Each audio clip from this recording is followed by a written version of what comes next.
Hello, नमस्कार दोस्तों। Welcome to NET JRF preparation with AVS और मैं हूं अरुण। आज हम करने वाले हैं नेट जेआरएफ 2018 तथा 2017 में पूछे गए ज्योग्राफिकल थॉट से संबंधित कुछ क्वेश्चंस को, जो कि मैंने वन लाइनर फॉर्म में आपके लिए लिख रखे हैं।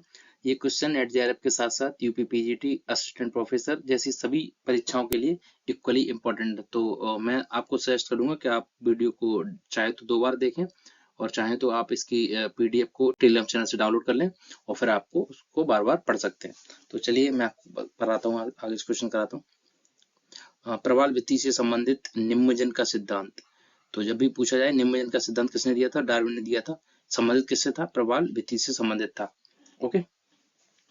नदी समतल की अवधारणा किसने दी थी, नदी समतल की अवधारणा किसने दी थी। देखिए ये जो सारे क्वेश्चन है ना, ये ऐसे क्वेश्चन हैं जो मल्टीपल टाइम रिपीट होते हैं। आप कोई भी एग्जाम देंगे ज्योग्राफी से रिलेटेड, अगर चाहे नेट जेआरएफ हो, चाहे पीजीटी हो, चाहे असिस्टेंट प्रोफेसर हो, यही सारे एग्जाम है जो घूम फिर के आते ही सारे क्वेश्चन हैं। ये क्वेश्चन आते ही आते हैं। ठीक है, तो आगे देखते हैं। अंतरसागरीय कैनियन के उद्गम पर अविलता धारा सिद्धांत। अविलता धारा सिद्धांत किसने दिया, तो वो डेली ने दिया है। भूतकाल वर्तमान की कुंजी है, ये एक रूपतावाद का सिद्धांत है और ये दिया किसने था, तो ये जेम्स हटन ने दिया था। ठीक है, तो भूतकाल वर्तमान की कुंजी है, ये सिद्धांत कौन सा है, ये सिद्धांत है एक रूपतावाद का सिद्धांत और ये सिद्धांत दिया किसने था, तो जेम्स हटन ने दिया था। ठीक है, अल-बालाकी की किताब थी किताब अल अस्कल। अल-बालाकी की किताब है किताब अल अस्कल। अल-बरूनी की किताब है किताब अल हिंद, ये हम हमेशा पढ़ते आए हैं। ठीक है, इब्न खालदून, इनकी जो किताब थी उसका नाम था मुकदमा। तो आपको ये मुकदमा याद रखना है क्योंकि ये 2022 में भी पूछा गया था एग्जाम में। इब्न खालदून की जो किताब उसका नाम है मुकदमा। हाइड्रोलिक स्लोप थ्योरी, ये भी 2022 में पूछा गया था। आर ई हार्टोन ने ये दिया था सिद्धांत। ठीक है, भूगोल में व्यवहार परक दृष्टिकोण, विलियम किर्क ने दिया था। भूगोल में व्यवहार परक दृष्टिकोण विलियम किर्क ने दिया था। ओके। अब जर्मनी भूगोल विचारधारा से संबंधित जर्मन भूगोलिकताओं का क्रम, ये बहुत बार पूछा जाता है। जर्मन भूगोलीय विचारधारा से संबंधित जर्मन भूगोलवेताओं का क्रम आपको याद रखना है। पेस्चेल, रेडजेल, हेटनर और ट्रॉल। ओके, पेस्चेल, रेडजेल, हेटनर और ट्रॉल। ओके, आगे रहन सहन के लिए भिन्न तरीके और भिन्न संस्कृति के लोगों के लिए एक ही पर्यावरण भिन्न अर्थ रखता है। ये कौन सा सिद्धांत से संबंधित है सेंटेंस, तो संभाव्यतावाद से संबंधित है। क्या रहन सहन के जो भिन्न तरीके, मतलब रहन सहन के तरीके जो अलग अलग होते, लोग अलग अलग संस्कृति के, लेकिन पर्यावरण एक ही हो, वो अलग अलग अर्थ रखता है, तो वो कौन से सिद्धांत से संबंधित है, संभाव्यतावाद से। ठीक है, तो संभाव्यतावाद जो सिद्धांत है वो किसने दिया था, ये फ्रेंच संप्रदाय से संबंधित थे, लूसियन फेवरे ने दिया था। ओके। समस्त भूगोलीय प्रगति का मुख्य विचार पार्थिव एकता का सिद्धांत, बार्डर डी लाप्लास ने दिया है। ओके, भूगोल के भाव और उद्देश्य के अमूलचूल रूपांतर के लिए जिम्मेदार है परमाणीकरण परिप्रेक्ष्य। भूगोल के भाव, जो भूगोल का भाव है और उसका जो उद्देश्य है, उसमें जो अमूलचूल परिवर्तन हुआ था, उसके लिए कौन जिम्मेदार है, परमाणीकरण परिप्रेक्ष्य। ओके, अगला है मैकेंडर ने 1919 में पाइवट एरिया का नामकरण किया था, हार्टलैंड का पुनः नामकरण किया था। ये किस बुक से रिलेटेड था, the democratic ideals and reality. देखिए ये क्वेश्चन ये था, इस तरीके से था कि जो मैकेंडर ने 1919 में पाइवट एरिया का नामकरण हार्टलैंड कर दिया था, उसका जो पुनः नामकरण, जो पहले पाइवट एरिया नामकरण था, उसका जो पुनः नामकरण किया गया हार्टलैंड, वो कहाँ से किया गया था, तो इनकी एक बुक आई थी the democratic ideals and reality. उसमें उन्होंने पाइवट एरिया को जो 1919 में था, उसको चेंज करके उसका नाम कर दिया था heartland. Okay, geography of peace, ये स्पाइकमैन की बुक है और उन्होंने ये 1944 में लिखी थी। इसमें उन्होंने रेमलैंड का सिद्धांत दिया था।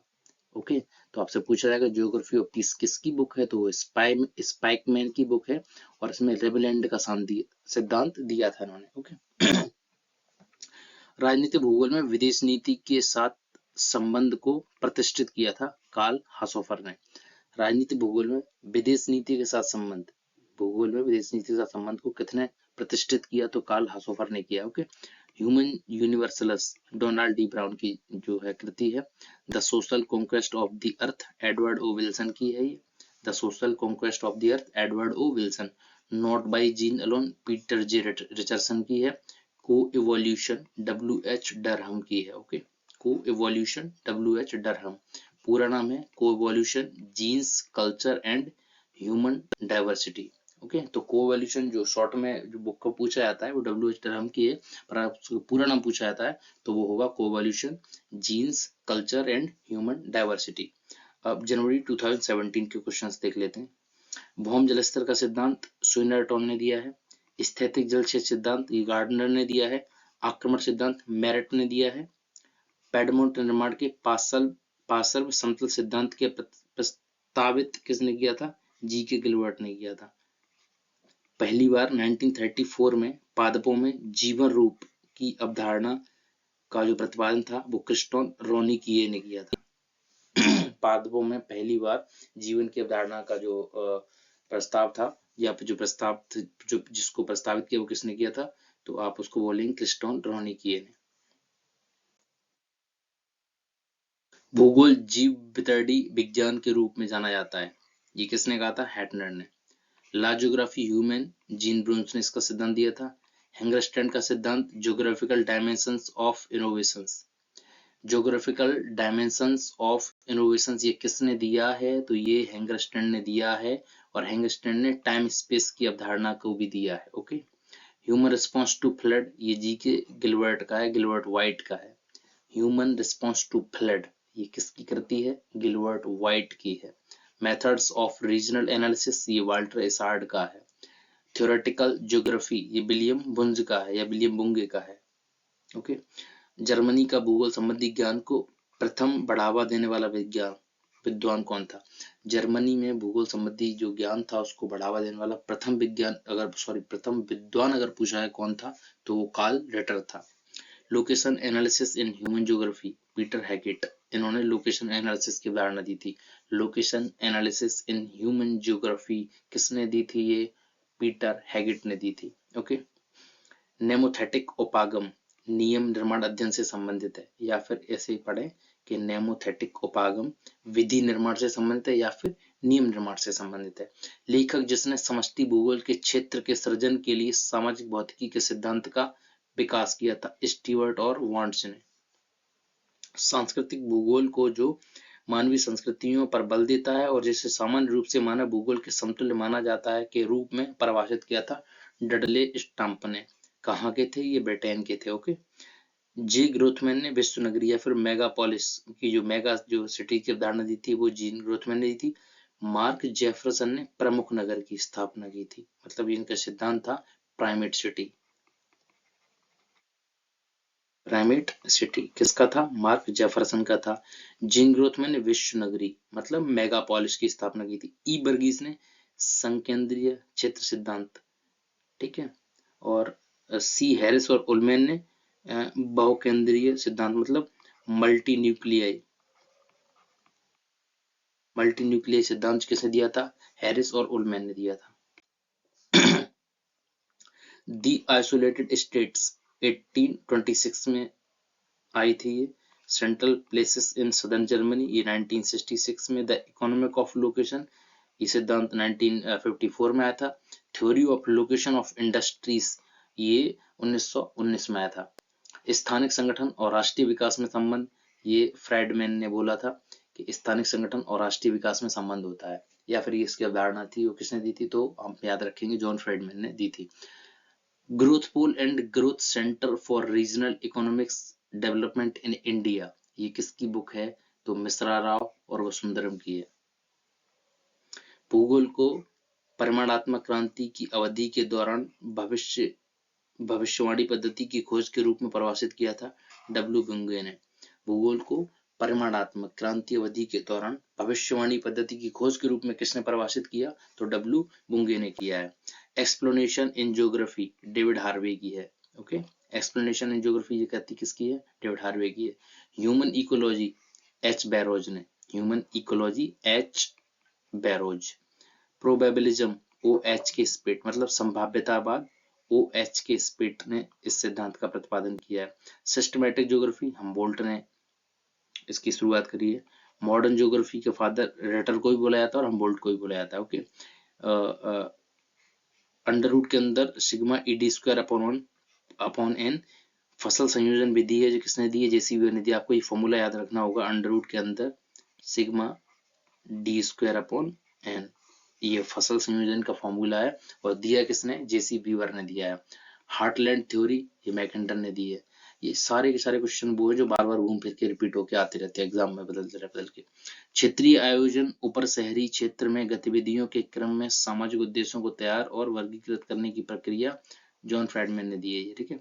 विलियम बुंगे द्वारा प्रतिपादित शहरी संरचना का शोषणकारी मॉडल, इससे कौन कौन सी चीज जुड़ी हुई है, city of superfluity, city of death, city of need. City of superfluity, city of death, city of need, ये किससे जुड़ी हुई है, शहरी संरचना के शोषणकारी मॉडल से। और वो शहरी संरचना का शोषणकारी मॉडल दिया किसने, तो विलियम बुंगे ने दिया है। ओके, अब नवंबर 2017 के क्वेश्चंस पे आ जाते हैं।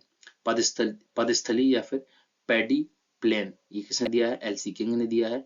ढलान प्रोफाइल, उत्थान प्रक्रिया की परिस्थितियों के अनुसार उत्तल, समतल अथवा नतोदार होती है, ये किसने कहा था, पेंक ने कहा था कि ढलान प्रोफाइल उत्थान की प्रक्रिया की परिस्थितियों के अनुसार उत्तल, समतल अथवा नतोदार हो सकती है या फिर होती है, ये किसने कहा, पेंक ने कहा।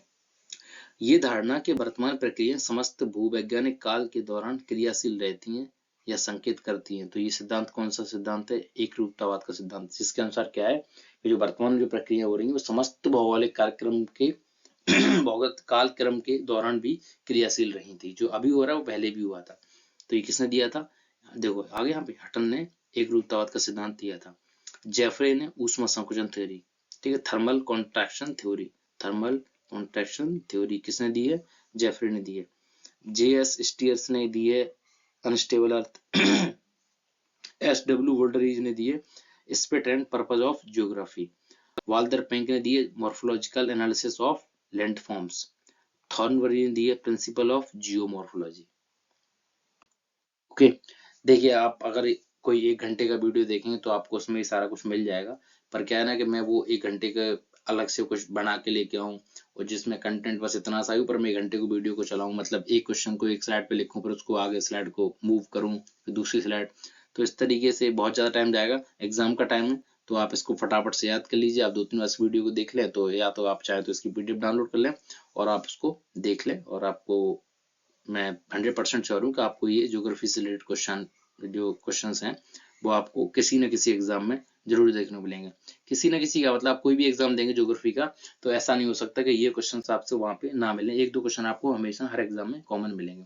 तो थैंक यू फॉर वॉचिंग, और आपको लगता है कि वीडियो हेल्पफुल थी तो please like, share and subscribe to my channel.